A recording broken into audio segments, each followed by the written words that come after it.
Hello बच्चों, आपका स्वागत है हमारे यूट्यूब चैनल पीछे में स्ट्रीम क्लासेज में। तो आज हम लोग ट्रिक पढ़ेंगे। तो ट्रिक में हम लोग का पहला सवाल दिया है कि 256 का गुणा 5 में कीजिए। तो हम अगर आपसे पूछेंगे कि 256 का गुणा 5 में जब करेंगे तो कितना आएगा, तो आप लोग तुरंत ये वाला विधि लगाएंगे। 256 में गुणा करेंगे 5 का, तो करिए 5 का गुणा 5 से इसमें गुणा करेंगे तो 30 आएगा, तो 3 हासिल हो जाएगा। फिर 5 में 25, 5 का गुणा करेंगे 25 और 3 होता है 28, तो 2 लिखेंगे, 8 लिखेंगे, 2 हासिल हो जाएगा आपका। फिर 5 का गुणा 2 में करेंगे 10 और 2 12। तो आप लोग ऐसा ही करेंगे तो इसका आंसर आप लोग बताएंगे 1280। आप लोग इतना करेंगे तब आप लोग बताएंगे कि 1280 इसका आंसर आएगा। लेकिन हम आपको ट्रिक से बताएंगे इसे कैसे करेंगे।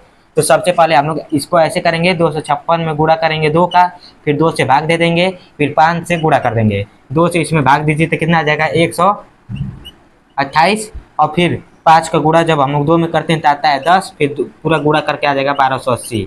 ऐसे भी आंसर उतना ही आया और ऐसे भी करने पर आंसर उतना ही आया है। लेकिन यह आप लोग रूल से लगाए हैं और ये मैंने ट्रिक से लगाया है, ठीक है। तो ये आपको समझ में नहीं आया होगा कि यहाँ पे 2 से गुणा और 2 से भाग कैसे किया गया होगा, ठीक है।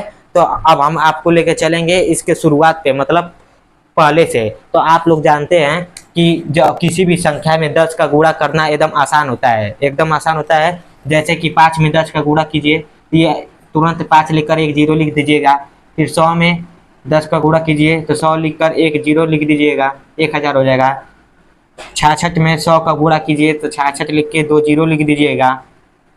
ऐसे आप लोग गुणा कर सकते हैं। मतलब किसी भी संख्या में 10 का, 100 का और 1000 का गुणा करना आसान होता है। तो उसी तरह मैंने इसे क्या किया, जैसे 256 है तो एक और चीज़ आप देख सकते हैं कि अगर 5 है, 5 कोई संख्या है, तो 5 में अगर हम लोग 2 से गुणा करेंगे और 2 से भाग करेंगे तो कोई इसमें परिवर्तन नहीं होगा। 2 से 2 कट जाएगा, फिर आ जाएगा आपका 5। तो वही बात है यहाँ पे। देखिए यहाँ पे 5 में जब किसी संख्या में गुणा किया जाता है तो 5 को 10 बनाने के लिए 2 से गुणा करेंगे।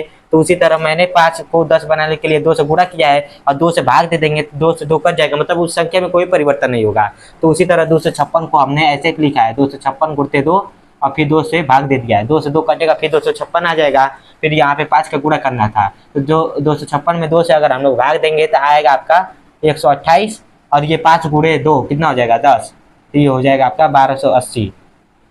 तो इसी तरह हम लोग किसी संख्या में 5 का गुणा करते हैं, आसानी से करते हैं, ऐसे ही करते हैं। 256 है तो 256 को हम लोग लिख सकते हैं 256 गुणते 2 अपार में 2 और गुणते 5 कर देंगे तो आपका आंसर आ जाएगा। तो ये आपको आसान विधि लगेगा। 256 गुणते 5 ऐसे आप लोग लगाएंगे तो बहुत समय लग जाएगा पेपर में। मतलब जो तैयारी लेवल के पेपर होते हैं उसमें समय का बहुत महत्व होता है। उसी प्रकार तो हम लोग ऐसे ऐसे करते हैं।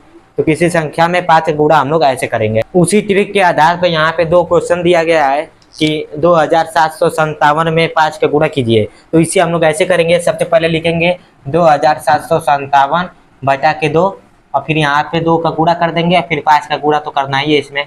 तो 2 से इसे कटाएंगे, पहले दशमलव में जाएगा तो भी दशमलव में लेके जाएंगे तो एक बार में कटेगा, फिर 3 बार भी कटेगा, फिर 1 हासिल हो जाएगा तो 7 बार में कटेगा, फिर 8 बार में कटेगा, फिर 5 आएगा तो फिर 5 बार में कटेगा दशमलव लगा के, ठीक है।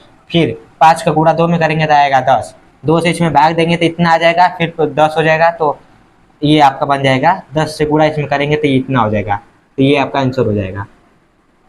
ट्रिक से करेंगे तो इसको जल्दी से आप लोग कर लेंगे। हमें आपको बताने में इतना टाइम लग रहा है ना, लेकिन अगर हमें वैसे करना है तो हम तुरंत इसका डायरेक्ट आंसर लिख सकते हैं। जैसे 5 का गुणा इसमें करना है तो सबसे पहले इसमें 2 से भाग देंगे, यहाँ पे लिखेंगे 3 9 8 7 5 बटा के 2 और फिर 2 से गुणा कर देंगे तो ये आपका हो जाएगा पूरा 10। फिर लिखेंगे 10 गुणते, अब इसे आप लोग भाग दीजिए, 1 बार जाएगा, फिर 9 बार जाएगा, फिर 9 बार जाएगा, फिर 3 बार जाएगा, फिर 7 बार जाएगा, फिर दशमलव का 5। फिर यहाँ पे एक स्थान पे दशमलव है तो 10 से गुणा करेंगे तो इसका आ जाएगा 199 3 7 5। यही आपका आंसर रहेगा। जरा कैलकुलेटर में इसे गुणा करके तो बताइएगा, यही आंसर होगा आपका। कैलकुलेटर में गुणा करेंगे तो आंसर आपका इतना ही आएगा। तो ये होता है ट्रिक का कमाल। यही आप लोग देख सकते हैं कि ट्रिक कितनी आसानी से इन दोनों का गुणा करके तुरंत ला दिया। तो यही होता है ट्रिक और मैथड में अंतर, ठीक है। तो ये 2 सवाल आपके हो गए होंगे। तो इतना आपको समझ में आ गया होगा कि किसी भी संख्या में हम लोग जब 5 से गुणा करते हैं तो क्या किया जाता है, 2 से गुणा करेंगे और 2 से भाग करेंगे, जिससे कि 5 10 बन जाएगा और 10 से किसी संख्या में गुणा करना आसान होता है, ठीक है।